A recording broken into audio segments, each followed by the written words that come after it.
टूनी चिड़िया की दो बेटियां थीं, बुलबुल और टुनटुनी। बुलबुल का रंग सांवला था, जबकि टुनटुनी दूध जैसी गोरी थी। अक्सर उसकी माँ उसे देखकर उसे ताने दिया करती थी। हे ऊपर वाले, पता नहीं इस लड़की ने पिछले जन्म कौन से पाप किए थे जिसके चलते से ऊपर वाले ने सांवला बनाया है। इसकी शादी ब्याह कैसे होगा? इसे कौन लड़का पसंद करेगा? ये तो बोझ है, बोझ। तभी वहाँ कालू कौआ आता है। हारी बहन, मुझे भी इसके काले कलूटे रंग को लेकर चिंता सताती रहती है। इसके सामने तो मैं भी सुंदर दिखता हूँ। अरे कालू देख, टुनटुनी को दूध जैसी गोरी है, इसके लिए तो बड़े बड़े घरों से रिश्ते आएंगे। हारी टूनी, तुम सही कहती हो। एक रात कालू कौआ टूनी के पास आता है। देखो टूनी, मेरा एक दोस्त नदी पार जंगल में रहता है, जिसने बुलबुल के लिए एक बहुत ही अच्छा रिश्ता बताया है। कौन है वो? कहाँ रहते हैं? पास ही नीली नदी किनारे उनका बड़ा सा घर है। मैं तो कहती हूँ बुलबुल की जगह टुनटुनी की शादी कर दी जाए। अगर बुलबुल के सांवले रंग को देखकर उस लड़की ने अगर शादी करने से मना कर दिया तो बड़ा अच्छा रिश्ता हमारे हाथ से निकल जाएगा। ठीक है, कल मैं लड़के वालों को अपने घर बुला लेता हूँ। अगले दिन लड़के वाले आते हैं। टुनटुनी को देखकर मोंटू कबूतर की माँ कहती है, देखो बहन, आपकी बेटी तो बहुत ही सुंदर है, मुझे अपने पुत्र के लिए पसंद है। आप शादी के लिए कोई अच्छा सा मुहूर्त निकलवा लीजिए, चट मंगनी पट बिया करेंगे। तभी वहाँ बुलबुल चिड़िया चाय लेकर आती है। मोंटू से देखकर कहता है, अरे बुलबुल, तू यहाँ? हाँ, ये मेरी बड़ी बेटी बुलबुल है। आप इसे कैसे जानते हैं? ये हमारी ही नदी पर पानी पीने आती है। लड़के वाले टुनटुनी को पसंद करके चले जाते हैं। अगले दिन तुम्हारे माँ बाप ने बड़ी लड़की की जगह छोटी लड़की की शादी क्यों तय की है? वो मेरा रंग सांवला है, कहीं लड़की ने मेरा रंग देखकर शादी करने से मना कर दिया तो इतना अच्छा लड़का उनके हाथ से निकल जाएगा।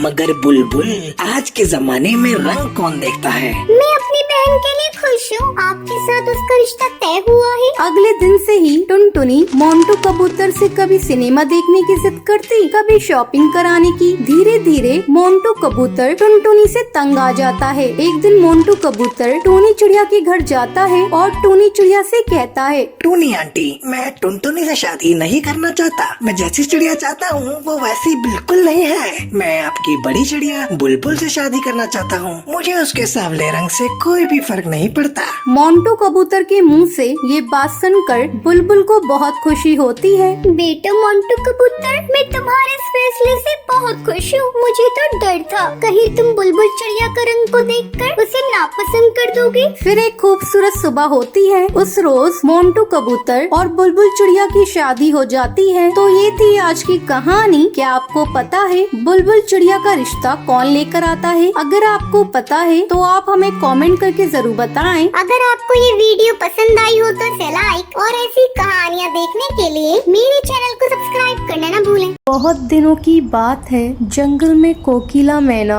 अपनी बेटी गोपी चिड़िया के साथ रहती थी। गोपी चिड़िया बहुत ही ज्यादा शरारती थी। वो सब पक्षियों को बहुत तंग करती थी। एक दिन, माँ, मैं आज सारी जंगल की सैर करने के लिए जा रही हूँ। आप बताइए आपके लिए दाना लेकर आऊँ या नहीं? गोपी चिड़िया, तुम मुझे दाना खिलाओगी? तुम अभी खुद छोटी हो, जाओ घूम कर आ जाओ। अब गोपी चिड़िया सैर करने के लिए निकल जाती है। तभी वो सामने घोंसला देखती है जिसमें 2 अंडे पड़े थे। अरे वाह, यहाँ तो 2 अंडे पड़े हैं, पता नहीं किसके हैं और कोई पक्षी भी नजर नहीं आ रहा है। चलो इसे पी लेती हूँ। गोपी चिड़िया एक अंडा तोड़कर उसे पी लेती है। अरे वाह, ये तो बहुत ही अच्छा है। चलो दूसरा अंडा भी पी लो। तभी राशि चिड़िया वहाँ पर आती है। अरे गोपी चिड़िया, ये तुमने क्या किया? तुमने मेरा अंडा पी लिया। हर बार तुम यही करती हो। आज मैं तुम्हें छोड़ूंगी नहीं। मुझे माफ करना राशि चिड़िया, मुझे पता नहीं था ये अंडा आपका है। चलो मैं चलती हूँ। गोपी चिड़िया वहाँ से उड़ती हुई चली जाती है। हे भगवान, आज तो मैं बार बार बची हूँ, नहीं तो राशि चिड़िया आज मुझे मार ही देती।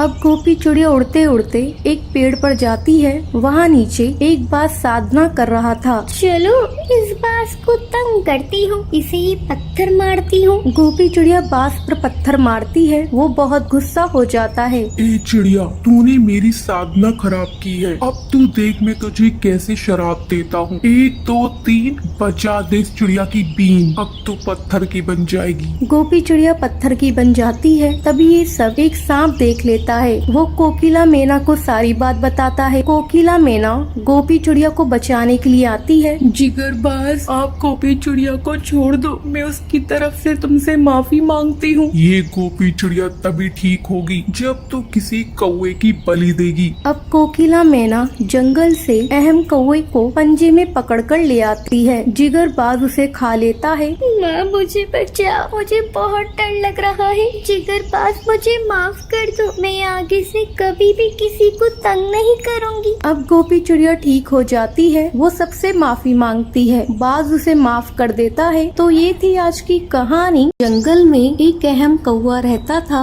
वो बहुत ही ज्यादा घमंडी था। उसका पूरे जंगल में राज था। उसकी पूछे बिना कोई भी वहाँ पर घोंसला नहीं बना सकता था। एक दिन जंगल में गोपी चिड़िया भटकती हुई अहम कौवे के घोंसले के पास आ जाती है। कौन हो तुम? यहाँ पर क्या कर रही हो? तुम जानती नहीं हो ये जंगल मेरा है। यहाँ पर मेरा राज चलता है। मुझे माफ कर दो, मैं यहाँ पर रहने के लिए जगह ढूंढते हुए आई हूँ। मैं जिस जंगल में रहती थी वहाँ पर आग लग गई थी, इसलिए मैं यहाँ पर आई हूँ। अगर आप बुरा न माने तो आप मुझे यहाँ रहने की जगह दे दीजिए। नहीं, बिल्कुल भी नहीं। भागो यहाँ से। दोबारा अपनी शक्ल मुझे मत दिखाना। बेचारी गोपी उदास होकर वहाँ से अपना घर ढूंढने के लिए चली जाती है। अब सुबह से रात हो जाती है। गोपी को रहने की कोई भी जगह नहीं मिलती है। हे भगवान, कितनी रात हो गई है। अब मैं कहाँ जाऊँ? ठंड भी बहुत है। मैं ऐसा करती हूँ, आज रात अहम कौवे के घोंसले के पास रुक जाती हूँ, फिर बाद में देखूंगी क्या करना है। अब गोपी चिड़िया रात में अहम कौवे के घोंसले के पास जाकर सो जाती है। अगले दिन सुबह अहम कौवा गोपी चिड़िया को देखकर गुस्सा होता है। तुम वापस कैसे आ गई? मैंने तुम्हें मना किया था ना। अहम कौवे, प्लीज मुझे यहाँ रहने की जगह दे दो, मुझ पर रहम करो। फिर अहम कौवा अपने मन में सोचता है, ऐसा करता हूँ, इस चिड़िया को यहाँ रुकने देता हूँ। जब ये अंडे देगी तो इसके अंडे खा जाऊंगा। ठीक है गोपी चिड़िया, तुम यहाँ रुक सकती हो। कुछ दिनों बाद गोपी चिड़िया अंडे देती है। वो दाना लेने के लिए बाहर जाती है। तभी अहम कौवा उसके अंडे खा जाता है। गोपी चिड़िया जब वापस आती है, अहम कौवे, क्या यहाँ पर कोई आया था जिसने मेरे अंडे खा लिए? मुझे नहीं पता, मैं तो यहाँ सो रहा था। जाओ यहाँ से, मुझे तंग मत करो। ऐसे ही काफी दिन गुजर जाते हैं। जब भी गोपी चिड़िया अंडे देती थी, अहम कौवा उसे खा जाता था। एक दिन राशि नाम की चिड़िया वहाँ पर आती है। क्या हुआ गोपी चिड़िया, तुम इतनी परेशान क्यों हो? क्या बताऊँ राशि चिड़िया, पता नहीं मेरे अंडों को कौन खा जाता है। मैं तो बहुत परेशान हो गई हूँ, तुम मेरी मदद करना।